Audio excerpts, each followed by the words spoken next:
राघव इस वक्त सिया के साथ अपने कमरे में सिया से बातें कर रहा था। वहीं उन लोगों के कमरे के बाहर खड़ी निया उनकी बातें सुनकर सिया को कोस रही थी। फिर सिया को कोसते हुए निया वहां से अपने कमरे में चली जाती है। निया इस वक्त अपने कमरे में जा चुकी थी, लेकिन कुछ देर पहले वहां खड़ी निया को दादी ने देख लिया था। इसलिए दादी राघव और सिया के कमरे के बाहर आ गई। तभी उन्होंने देखा कि राघव सिया से कह रहा था, देखो सिया, मैं तुमसे ये नहीं कह रहा कि तुम उसकी मदद मत करो, लेकिन तुम्हें उसके बच्चे की जिम्मेदारी उठाने की क्या जरूरत थी? उसका बच्चा और उसकी खुशियां, अगर वो अपने बच्चे की खुशियां मनाना चाहे तो मनाए, और नहीं मनाना चाहे तो ना मनाए। तुम क्यों उसे जबरदस्ती खुशियां मनाने को फोर्स कर रही हो? वैसे भी आजकल किसी की मदद करने का टाइम बिल्कुल नहीं है। सिया राघव की बात का कोई जवाब देती उससे पहले ही दादी अंदर कमरे में आते हुए बोली, राघव एकदम ठीक कह रहा है। सिया, तुम्हें उस लड़की के बच्चे की जिम्मेदारी नहीं लेनी चाहिए थी। वैसे भी उस लड़की के पेट में किसी और का बच्चा है तो उसकी जिम्मेदारी राघव क्यों उठाए? दादी के मुंह से इतना सुनते ही सिया ने कहा, दादी, मैं राघव को उसके बच्चे की जिम्मेदारी उठाने के लिए नहीं कह रही हूं। मैं तो बस इतना चाहती हूं कि हमें उसके होने वाले बच्चे की खुशियां माननी चाहिए। वैसे भी उस बेचारी का इस दुनिया में हमारे अलावा कोई नहीं है, वो बिल्कुल। सिया आगे कुछ बोलती उससे पहले ही राघव ने उसकी बात काटते हुए कहा, तुम ऐसा कैसे बोल रही हो सिया कि उसका इस दुनिया में कोई नहीं है? उसके बच्चे का बाप अभी जिंदा है ना? भले ही अभी वो जेल में है, लेकिन मरा तो नहीं है। और तुम भूलो मत कि उस ठाकुर ने तुम्हारे साथ क्या किया था। राघव की बात का जवाब देते हुए सिया ने कहा, मैं कुछ नहीं भूली हूं राघव, मुझे सब याद है। मुझे याद है कि कैसे उस ठाकुर ने अपने गांव का श्राप मिटाने के लिए अंधविश्वास का सहारा लेकर कितनी मासूम लड़कियों की जान ली थी। मुझे यह भी याद है कि उसने तुम पर हमला करवाया था और तुम्हें इतनी चोट देने के बाद कितना तड़पाया था। मुझे सब याद है, लेकिन इन सब में निया के बच्चे की क्या गलती है राघव? उस ठाकुर की सजा हम उस बेचारी को क्यों दें? सिया आगे कुछ बोलती उससे पहले ही राघव ने सिया के कंधों पर पकड़ते हुए कहा, अच्छा ठीक है सिया, तुम्हें जो करना है तुम वो करो, लेकिन अगर उस निया की वजह से तुम पर कोई मुसीबत आई तो मैं एक सेकंड नहीं लगाऊंगा उस लड़की को सिंघानिया मेंशन से निकलने में।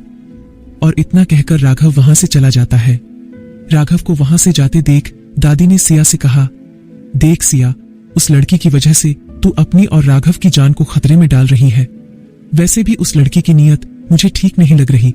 उसकी नजरें तुम दोनों की खुशियों पर है। दादी की बात सुनकर सिया ने चौंकते हुए कहा, ये आप क्या कह रही है? नहीं दादी, निया ऐसी नहीं है। वैसे भी किन खुशियों की बात कर रही है आप? मैंने आपसे वादा किया था कि मैं राघव की जिंदगी से चली जाऊंगी, इसलिए मैं यहाँ कुछ दिन की ही तो मेहमान हूं। फिर क्या फर्क पड़ता है कि निया की नजर लगे या ना लगे?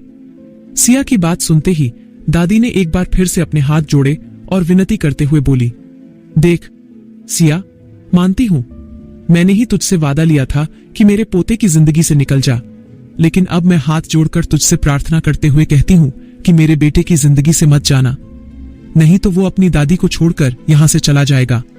अगर तू उसकी जिंदगी से गई तो वो जी नहीं पाएगा।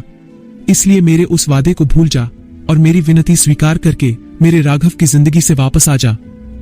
दादी को ऐसे रिक्वेस्ट करते देखा सिया चौंक गई और चौंकते हुए बोली, ये आप क्या कह रही हैं दादी? इसका मतलब आपने जो मेरा सिंघानिया मेंशन में स्वागत किया था और मुझे अपनी बहू के रूप में स्वीकार किया था, वो सब सच है? क्या आप सच में चाहती हैं कि मैं सिंघानिया मेंशन में वापस लौट आऊं, वो भी आपकी बहू के तौर पर? सिया की बात सुनते ही दादी ने अपनी गर्दन हां में हिलाई और खुश होते हुए बोली, हां बेटा, हां, मैं चाहती हूं कि तू एक बार फिर सिंघानिया मेंशन लौट कर आए। इसीलिए तो मैंने तेरा अपनी बहू के रूप में स्वागत किया, तेरा गृह प्रवेश करवाया और तेरी आरती की, ताकि तुम दोनों के गृहस्थ जीवन को किसी की नजर ना लगे। अब से तू मेरे राघव की दुल्हन है और मेरे इस आंगन की खुशहाली।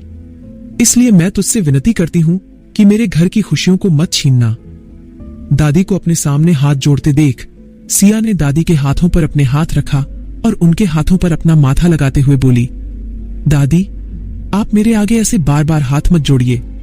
ठीक है, अगर आप चाहती हैं कि मैं आपके पोते की बहू बनकर इस सिंघानिया मेंशन में रहूं तो मैं रहूंगी, लेकिन आप जानती हैं ना दादी, अगर मैं आपके पोते की बहू के रूप में रहूंगी तो दुनिया आपको सर उठाकर जीने नहीं देगी। यही बोलेगी कि तुम्हारी बहू उल्टा है, चरित्रहीन है और इसके अलावा भी पता नहीं क्या क्या। सिया की बात सुनते ही दादी ने ऊंची आवाज में कहा, हाँ तो बोलने दो ना बेटा, मुझे इस दुनिया की परवाह नहीं है, मुझे सिर्फ मेरे राघव की परवाह है।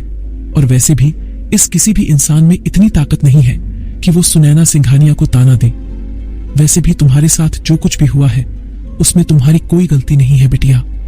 वो तो मैं ही पागल थी जो तुम्हें कुछ भी बोल दिया, लेकिन अब मुझे पता चल गया कि जब अपने बच्चे ही ना हो तो ये मान, मर्यादा, इज्जत, शोहरत और दौलत सब धरी की धरी रह जाती है।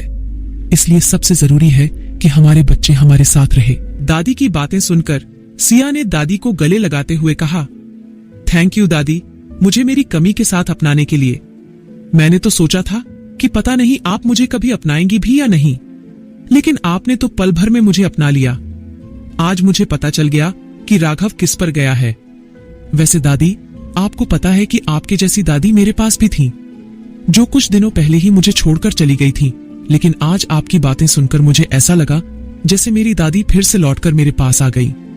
थैंक यू दादी, मुझे इतना अपनापन देने के लिए। आज तक सुनैना सिंघानिया की आंखों में आंसू अपने पोते के अलावा किसी के लिए नहीं आए, लेकिन आज सिया को रोते देख राघव की दादी की आंखों में आंसू आ गए और उन्होंने सिया को गले लगाकर अपने आप से कहा, हे भगवान, मैं कितनी खुशकिस्मत हूं जो मुझे सिया की जैसी बहू मिली, जिसने पल भर में मेरी बात मान ली, और एक मैं थी जिसने इस लड़की को पता नहीं क्या क्या सुनाया था। अच्छा हुआ जो मेरा राघव जिद करके सिया को वापस यहाँ ले आया, वरना मैं एक अनमोल हीरे को खो देती। इधर राघव सिया के कमरे से बाहर आकर नमन के पास कॉल करते हुए बोला, सुनो नमन, अब से सिंघानिया मेंशन की सिक्योरिटी बढ़ा दो। कोई भी सिंघानिया मेंशन के अंदर अपने कदम ना रख पाए, चाहे वो कोई गुंडा हो या वो आईपीएस ऑफिसर देशमुख। और हाँ, पता लगाओ कि नंदिनी त्रिपाठी के मर्डर केस में क्या हो रहा है। मुझे जल्द से जल्द उस कातिल का नाम चाहिए जिसने मेरी दोस्त को मारा था। तभी फोन के दूसरी तरफ से नमन ने राघव को कुछ ऐसा बताया जिसे सुनकर राघव के चेहरे का रंग उड़ गया। आखिर नमन ने राघव को ऐसा क्या बताया था जिसे सुनकर उसके चेहरे की हवाइयां उड़ गई थीं? क्या राघव सिया की शर्त पूरी कर पाएगा? क्या सिया को नेहा के इरादों की भनक लगेगी या नहीं? क्या राघव और सिया हमेशा के लिए एक हो पाएंगे? जानने के लिए सुनते रहिए secret of devil only on pocket FM.